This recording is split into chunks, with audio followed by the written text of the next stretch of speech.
get going. Right. Hi, everyone. My name is Samantha Taylor, and I'm a research manager here at iFi Global. I am pleased to welcome you all to today's presentation and discussion on fund board composition. Now, whilst we have done a lot of online events over the last few months, this is the first one we have done on fund governance for some time. However, we will be having a lot more governance-related online events later this year. So today we are presenting what we have learned about fund board composition as a result of analysing the boards of funds across several jurisdictions. Simon Osborne, our CEO, will be going through our headline findings for approximately 20 minutes before we open this up to discussion. We intend this to be an interactive discussion, so please do send us any questions that you might have using the Q&A button at the bottom of your screen. I believe that there are at least one or two people joining us today who already have some questions they would like to ask, but we do really welcome some more. We will leave as much time as we possibly can for this, and to anticipate we'll be finishing at approximately a quarter to the hour. So I will now hand you over to Simon to commence the presentation.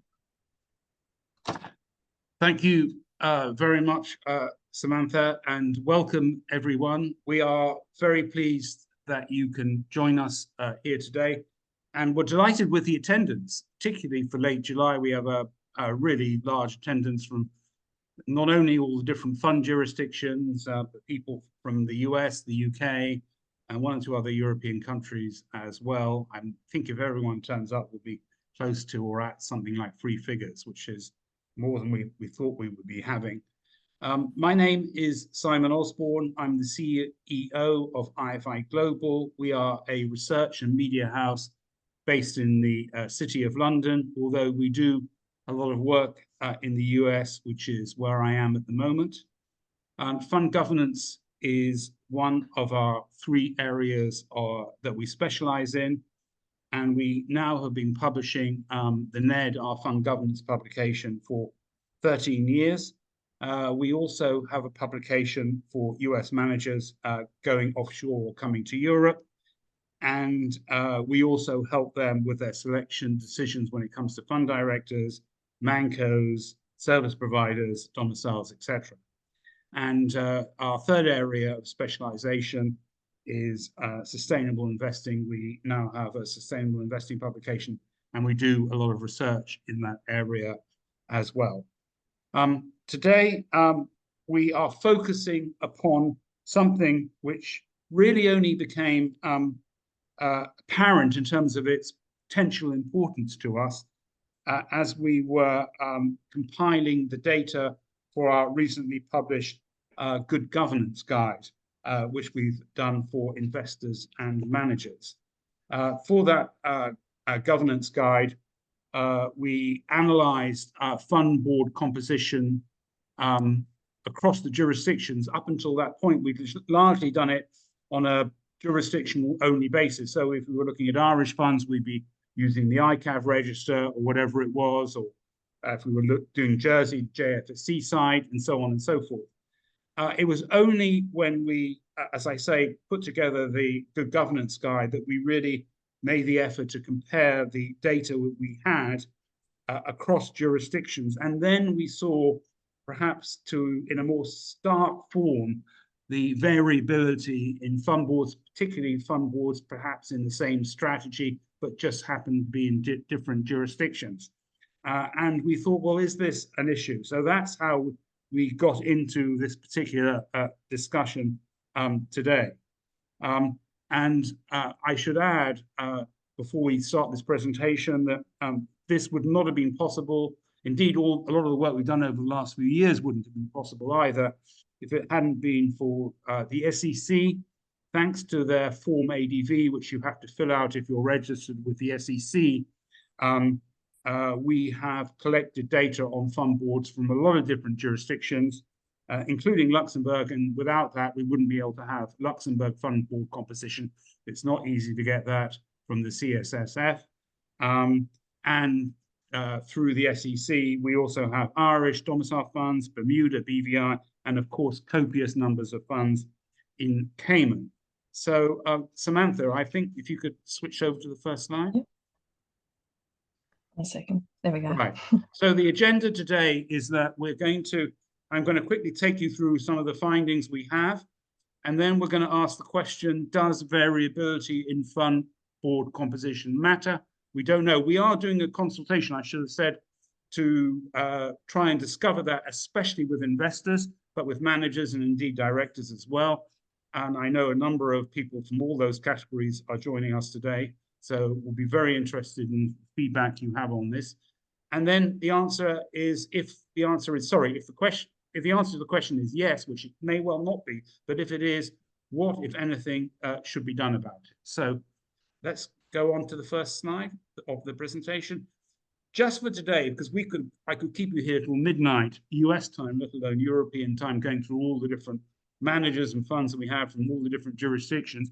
We selected probably the largest and the best recognized managers, because the most obvious names in most cases. We've got other data on smaller managers and so on, where there's more variability. I think there's one more page for you to see. Yeah. Yeah, so these are, as you can see on this page and on the previous page, many of the best known managers in the world. And you're about to see some variability, but there's more variability if we go down the scale into the different jurisdictions. So if you carry on, Samantha. So we've got copious amounts of data. We've sort of slightly redacted the names, which is to give you an idea of what we've got. But these are neither good nor bad. This is just typical of the copious amounts of data that we have at IFI Global / the NED. And you can see the different jurisdictions some of these very large managers use. And there you have next to them the average board size, the number of funds we've analyzed, what percentage are independents. And then on the right-hand column there, are they using independents from different organizations or from the same one? In Cayman, that's called split boards, but I think that's a unique term for Cayman. I don't think it's used elsewhere. And there's another page to show, Samantha, I think. Yeah. Yeah.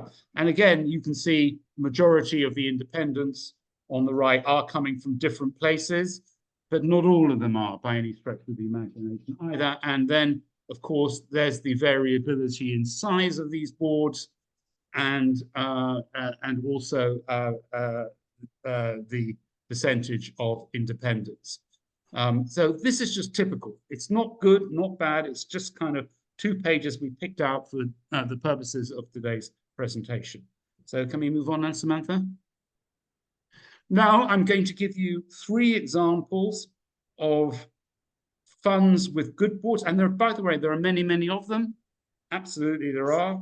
In different jurisdictions, it's not necessarily, I'm slightly annoyed at myself because we did pick 1 or 2, which have got some commendation from Ireland, which seems to have come out in our presentation, but it could well have been Cayman or Luxembourg or wherever.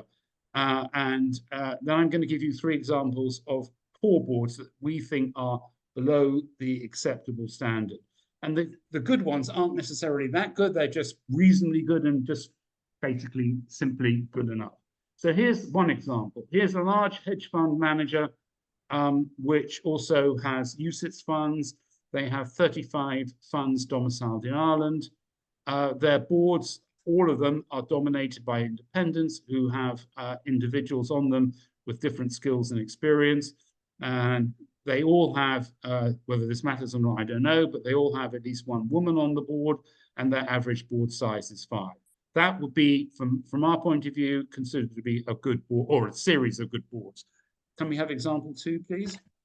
Yeah. Here we have a dedicated emerging markets manager. So long-only emerging markets manager, as far as I'm aware. They have 3 funds domiciled in Guernsey and another 10 domiciled in Luxembourg. Again, they have the independents are in the majority on their boards, and you can tell that the independents they have a variety of different skills and experience. The average board size is 4. And then the third example on the plus side, another hedge fund manager with 3 funds in this particular case, domiciled in Ireland. They have a ratio of 3 independents to 1 executive. There was or is a particularly good variety of skills and experience on those boards, and each board has either 1 or 2 female directors on them, and the average board size is 4. All perfectly standard, relatively good, nothing special, nothing fancy, but we think are in the good category. Now we're going to give 3 examples that are fall below what we would expect to see. So this is a very large US manager that happens also to have a large operation in London. It has 43 funds recorded by SEC's form ADV that are domiciled in Luxembourg. That was many other funds in many other places as well, but these are the ones we picked out of from the SEC's data. None of those funds have any non-executive or independents on their boards at all. So they're all executives, and the board looks like a sort of internal management meeting. Doesn't look like a board at all, at least to me. On the plus side, they have 2 women on each of those boards, and the boards are large. There are at least 7 people on those boards. Oh, sorry, average, I should say, not at least, average board size of 7. Can we have the next example? This is a very large continental European manager. Everyone on this call today would know this manager extremely well. Global manager based in continental Europe. I don't want to be too specific, maybe because they don't have the sort of Anglo-Saxon sort of familiarity, if that's the right way of putting it, with fund boards is the reason for this. But they have 25 funds domiciled in Cayman that we picked up through Form ADV from the SEC. None of those funds have any independents or non-executives on their boards, and they are average board size is a measly 2.4. And the final example, this is, if not the best, one of the 2 or 3 best known hedge fund managers in the world. Very well known, very well respected, very successful. So, and this may be part of the problem, because you don't need perhaps to have a good board to be, if you're an investor in that fund. But nonetheless, they have 42 funds in at least 2 Caribbean jurisdictions. The majority are in Cayman, some are in BVI. And they have the same 2 independents on all those boards. And they have no other directors, neither executive or non-executive.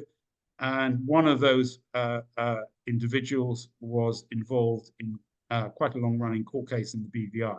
So average, let's say average board size, they're all a board size of 2 particular individuals. And they've been there for many years, if not decades. So those are 3 examples, as I say, on the downside. So can we move on, Samantha?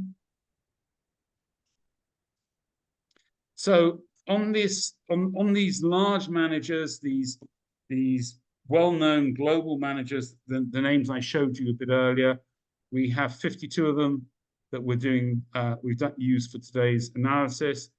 The average board size is 3.68.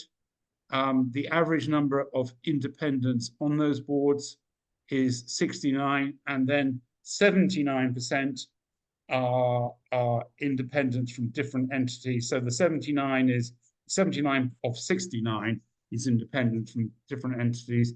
And if anyone's interested, the average number of females on those boards is 21%. So can we move on? So perhaps I didn't say this clearly enough at the beginning, but what we're doing today is the start of a consultation process, particularly with investors, but with managers and with directors and with everybody, that we've just begun, and we will carry on doing probably till very late in the year, closer to the end of the autumn. And we're going to try and find out from those entities some of these things that we're going to be talking about now. The first one, of course, is that we believe, someone please correct me if I'm wrong here, there is more variability in fund board composition standards than in any other area of the fund industry. But does this matter?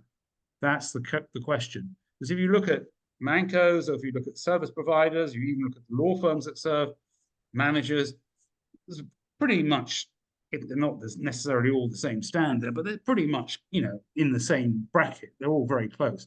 And I emphasize, we've only picked the very large, best known managers. If you go down the scale a bit into various jurisdictions where the managers are less, well known, less global names, less recognized, smaller entities, you're going to see quite a lot of more boards which are below standard. That does not mean it's not necessarily related to size. There's plenty of very good boards from specialist smaller managers too. So I don't want to over-egg that generalization, but nonetheless, it is the case that more often than not, if you go into the smaller size in some jurisdictions, you're going to get poorer boards. But again, I ask the question, and we're hopefully going to find out over the next few months, does this matter?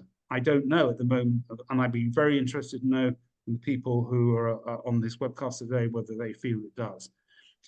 We think it should matter because the benefits of having a competent board means that can be recognized.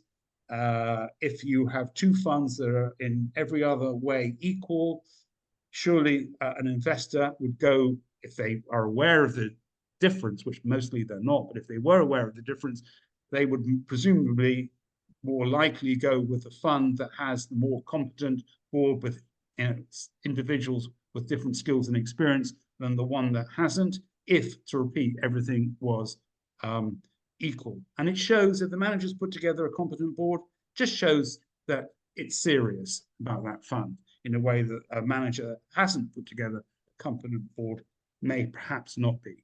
Can we go on to the next slide? Yep. So next steps. Should there be, and this is part of the consultation that we've just begun, should there be a minimum number of directors on the board of a fund that's marketed to outside investors? Obviously and clearly, if it's a fund of one, if it's maybe a few investors who all know each other in a very specific situation, and there are indeed very many of those, that is not the case. Managed accounts, etc., not the case. Of course, we're talking about funds that are marketed to large numbers, or relatively large numbers of third-party investors. Should there be a minimum number of directors on the board of those funds? And if the answer to that question is yes, should there be a minimum number of independents or an agreed ratio of non-executives or independents to executive directors on that board? And then another question we will be putting forward in this consultation process is how should independence be defined? The majority, as I've shown, of the larger funds managed, so larger managers, you'll see, are using independents from different entities on their boards, but not everyone is by any stretch of the imagination. And then the other question is, if they're using independents, are they using independents who are truly independent from the manager organization, or is that's one of the functions that entity does, along with perhaps providing manco services or administration or regulatory consulting or one other form of service provider work.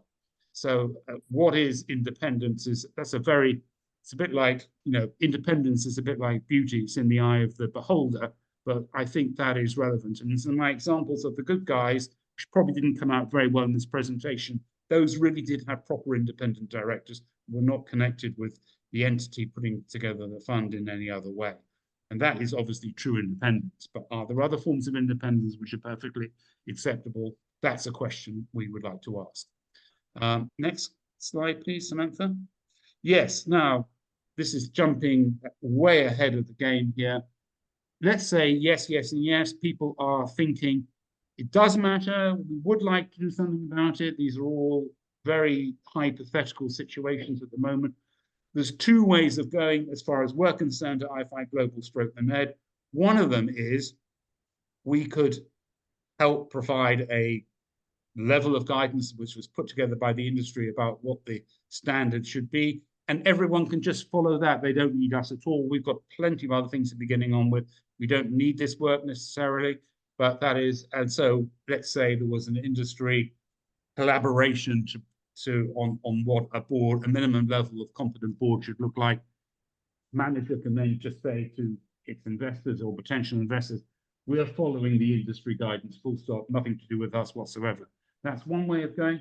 Another way of going is that we could potentially do something like we've done for independent directors, but for boards. That's why we put this logo up on the screen. So there are independent directors that use this logo if they're green rated by us, and there are certain criteria you have to meet. It's a very objective standard. It's not whether we like Charlie or Bob or whatever. It has to be a certain set of criteria. And if you are an independent director that meets that classification, you can use that logo in your literature or your emails or whatever it is you want to use it on to show that you are a green rated director by the NED.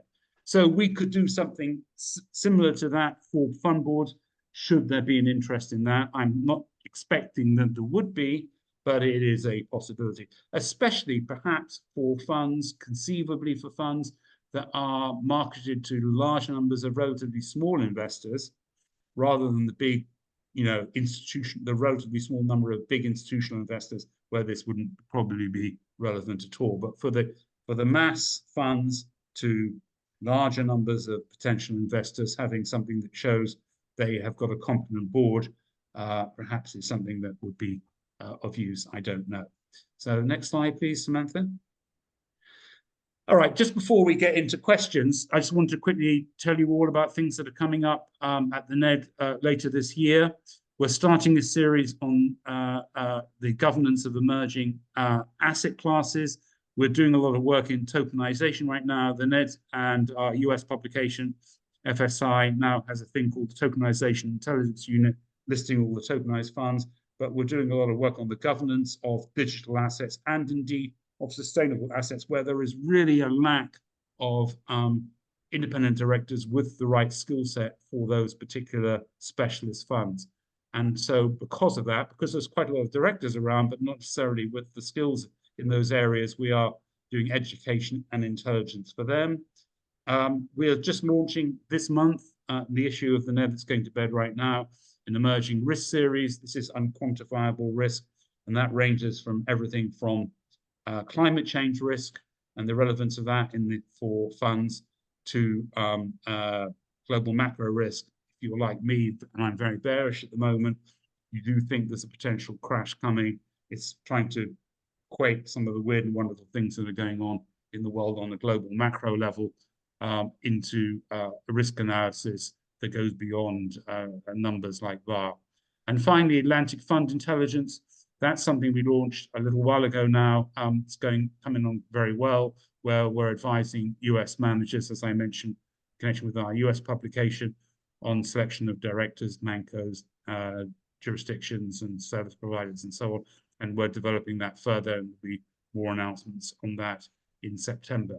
So that's enough from me for the moment. And I think let's go to questions. Hopefully we do have some questions. In fact, I can see we've got some questions at the bottom. So do you want to read out what we've got? And so the first question is, should the size of the fund be the key factor in determining the board's composition and size? Yes, it's obviously a very good question, and potentially, conceivably, yes. Depends how. Yes and no, actually. Sorry, that's a bad answer by me. Yes, in the sense that, of course, if it's a multi-billion-dollar fund, it's very different from a very specialist fund. I would say with a small number of investors, particularly if they're institutional in type. But having said that, I think for every fund, and to keep this simple and clear and doable, I think you need to have a basic standard. We can get fancy beyond that, but I think you need a basic standard. And so, what that is, maybe four people on a board, and so many of them being independent or something like that. Good Lord, the questions are pouring in, I can see. So I'll try and keep the answers fairly short, otherwise we'll be going way over our time. So what's the next question? So next one is, how much do regulators look at the composition of the fund's board? Yeah, that we've touched upon that in the NED, and I perhaps if I had more time, I would have touched upon that in my presentation. And I'd be very interested to hear what the audience thinks, and we'd like to find out more about this. I don't think they do at all, particularly. I stand to be corrected. Of course, regulators all over, since the last crash in 2008, 2009, their whole attitude changed, and they really do go into details on the individual directors in tremendous detail in most jurisdictions. They even do that now in quite a lot more detail in places like Cayman, since I think 2014, when their rules and regulations came in. But do they look at boards? I don't think they do. And in any jurisdiction, I stand to be corrected, as I say. And that may be, incidentally, why there is such variability, because it's not a jurisdictional issue. I think the quality of the individuals on the board is an issue, of course it is, but I don't think people go and say, well, you know, how does this particular person fit in with the other people on that particular board? Okay. Okay, so the next one is, isn't the board's composition just a matter for the fund's investors? Arbitrary standards wouldn't work. That's, I would guess, I don't know, but I'm guessing that could be somebody who's working on fund, if it's from a director of a fund or funds, that's working, probably somebody who works with big institutional investors, and for them, that an arbitrary number probably doesn't work. But as I said earlier on in my presentation, if it's a fund which is widely marketed to a lot of different types of individuals, a lot of different types of investors, that isn't the case. And by the way, not everyone, even relatively large institutional investors. I was talking to somebody before I left the UK who advises local authority pension funds on their allocations various in sustainable investing. And they don't all have, you know, the professional due diligence outfits that some of the big investors have and can rely upon. So even for them, let alone for others, even family offices, high net worth investors, any type of investor, people that don't have that type of professional backup in terms of due diligence, having something like this would not necessarily be an arbitrary number and could be help if it's a basic standard. Good Lord, we've got up to 12 questions, and I better talk more quickly and try and keep them shorter. Okay, so the next one is, the key to board composition is making sure that there are complementary skills and experience represented on it, not the overall size. Yes, I'm not sure that what that point that person is making, particularly, I would agree. And some of the funds that we had in the good examples are exactly that, with people with complementary skills. I think there has to be a minimum. No, still, there's no point having one person there only, because they wouldn't have all the skills anyway. So sorry to be brief on that, but I generally think that's a fair point. Right, next one is, what do you mean by independence from the same organization? What do you mean by independence from the same organization? There may be a misunderstanding there. I think what I meant was, if there is an entity that's working with, let's say, pick BlackRock, the world's biggest manager, and is doing service provider work, and is maybe doing other forms of service, you know, whatever it is, and then they're providing independent directors for their boards. Are they necessarily truly independent from the rest of the entity? I guess is what I was touching. I'm not saying they're not. It's just a question. Okay. Right. So 14 questions here. I don't know how many I've answered so far. I think we've got halfway. So who determines the board's composition? That's an excellent question. The manager, presumably, and it's really down to the manager at the end of the day. So who selects the fund directors? Well, that comes down to director selection. And with respect, that's a subject we've discussed many times in the past, and something I would not get into now, because it opens up a whole new can of worms, the whole director selection. I think we like to try and keep it on the board level with respect to whoever asked that particular question. Because it's just, but I think when people are selecting the board, they should obviously try and find people, preferably who are independent directors, but have complementary skills to the other people who are on the board. Board diversity in not necessarily in the broader sense and to avoid groupthink is terribly important. Are the fund board members different to the Manco board members? Yes, I think, and in Luxembourg, there is effectively two layers of fund governance. It's different in Luxembourg from the Anglo-Saxon jurisdictions because the board of the fund sets the agenda, and you see a very different type of composition of Luxembourg funds. Not always, it's changed a bit recently. But in the old days, you could see the Grand Duché du Luxembourg, the Grand Duchess of Luxembourg. You can see famous academics on the board. It's a more cerebral, sort of glamorous type boards. And then there's another board, which is at the Manco level, which is the more grunt level that is at the board below. But the funds board sets the agenda, and then it all flows from there. Okay, so what is the definition of independence? Is integrity more relevant than independence?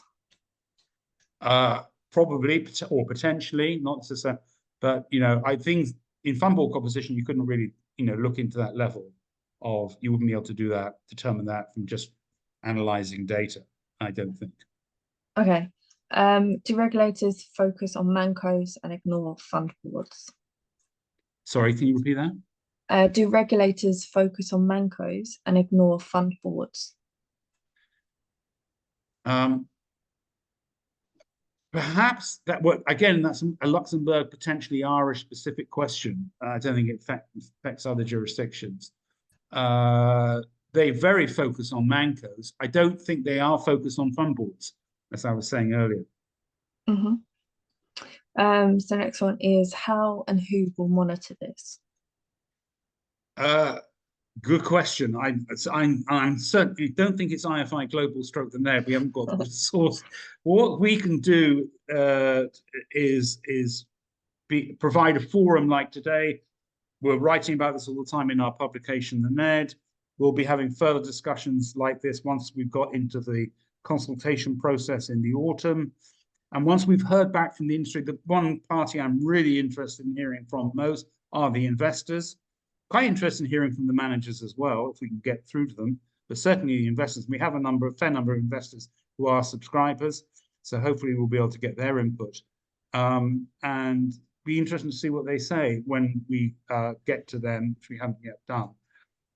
And then we can decide. The risk of repetition, what I said earlier, is that it may be all we do, and this is fine if it is just all we do, is there is an industry an agreed industry minimum standard, and then managers who are aware of this can say we're following the agreed industry standard, and we don't have to get involved in that in any shape or form.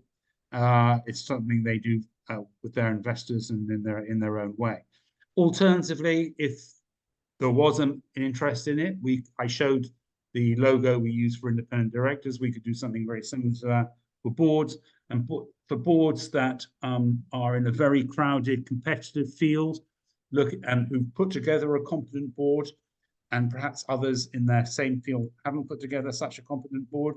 That we could potentially provide them with a logo to make that point, which may be able to help them.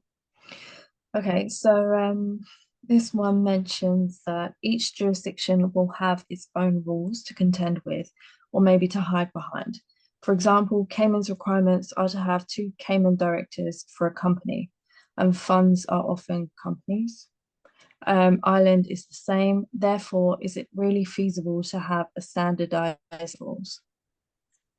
I think it is actually, because in the past, and I said, and I implied in my presentation, that we've done this very much when we've done our own analysis in the past on a jurisdiction-only basis. I don't see any reason why, if a fund is being marketed to the same investors, and it doesn't matter where the domicile is, because you can be sitting in Stockholm or Zurich or Timbuktu. You're not necessarily, oh well, it's Cayman, oh it's Ireland, or whatever it is. you're looking at the strategy and the performance. And I don't see why and there's, by the way, there are many very good fund boards in Cayman. There are many, such a huge, vast market by comparison with all the other jurisdictions. And there's plenty of very good fund boards in Cayman. There's no reason why there can't be even more than there already are.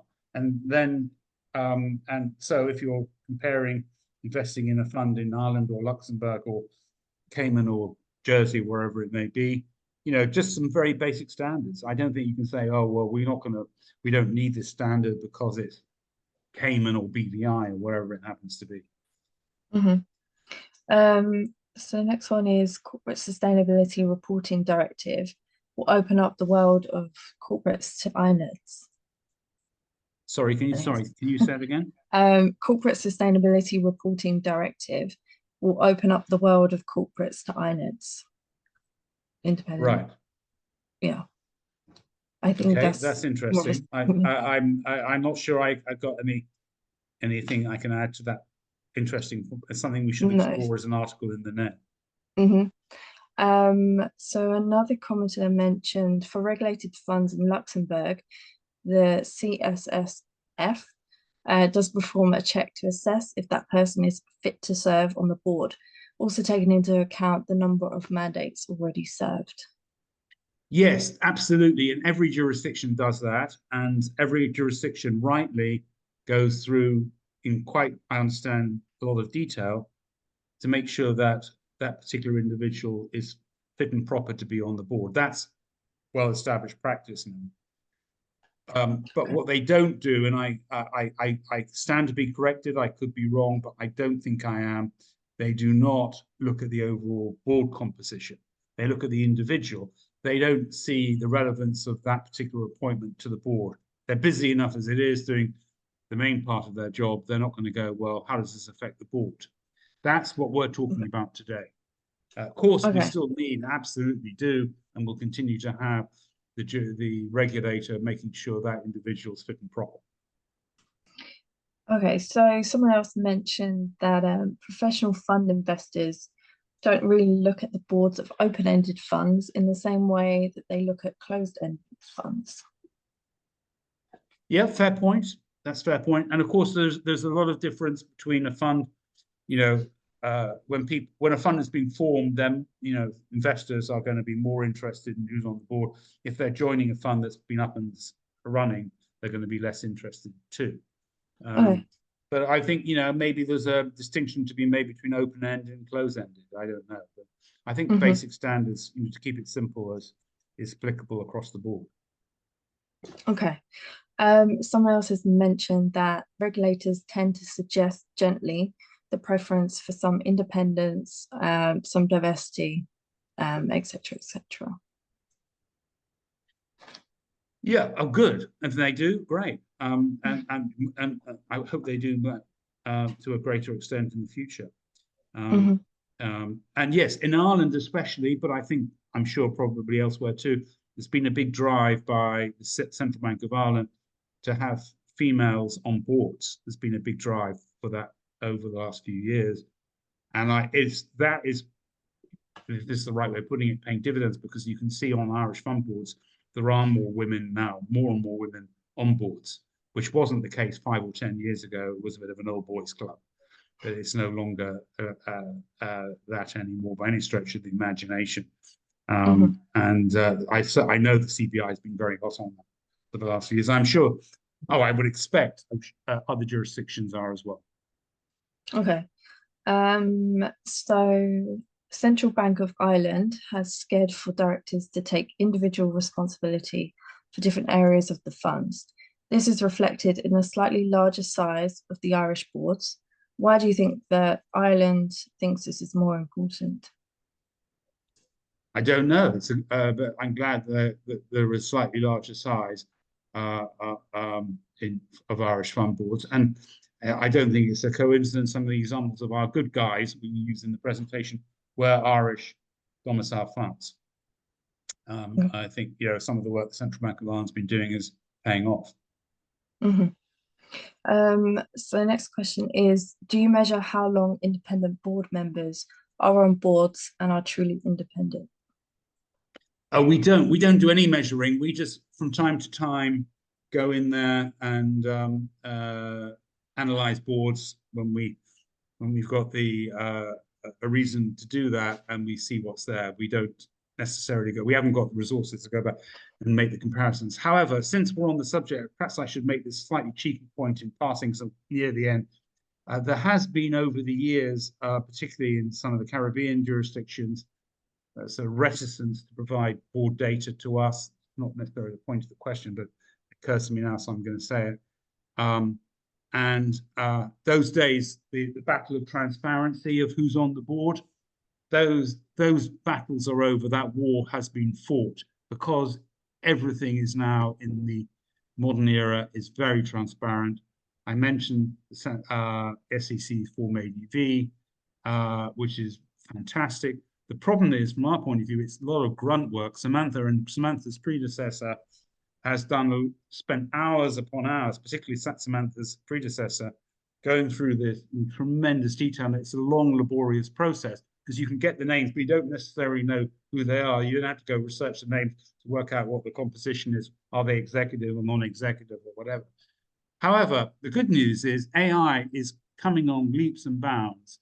And I'm very hopeful that within the very near future, a lot of that grunt work will be taken care of by AI, and we really will be able to do proper total board composition comparison in a way that simply hasn't been possible because we don't have the resources to put armies of researchers onto this and look at this properly. And then there will be nowhere to hide at that particular point. So a combination of the databases that are improving all the time, not just the SECs, but others as well, and the onward march of technology means that the days of transparency are here. Whether all the fund directors want it to be the case or not is immaterial because it's coming. Samantha, I think we've got the record number. How many of these have we done in the last few years? I see there's 20 questions. This is unbelievable. Some are also corrections. Have we finished the questions? I have no idea how many have answered. We've said we finish at 1/4 to the hour. So how many have we got more questions to answer or what? Yes. So the How next many? question, I believe we have 2 more questions. Well, let me quickly do it, and we don't want to statements. overstay our welcome. So the next question is, irrespective of jurisdictions, should global standards apply to board processes, albeit compositions may vary? That's difficult, I would imagine, to do. I would imagine very difficult to do, if not impossible to do.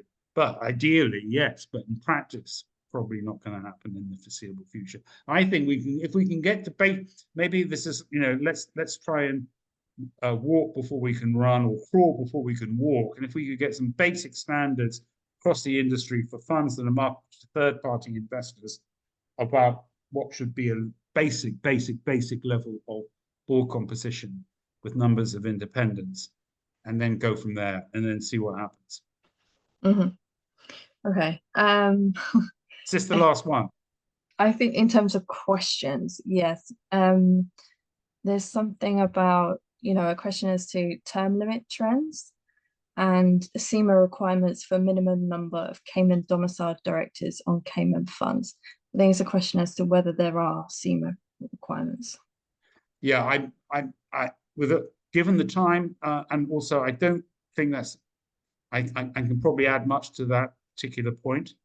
These are all very good subjects, and we should all come back to and write about this in the NED and do more discussions about this in these online forums in the future.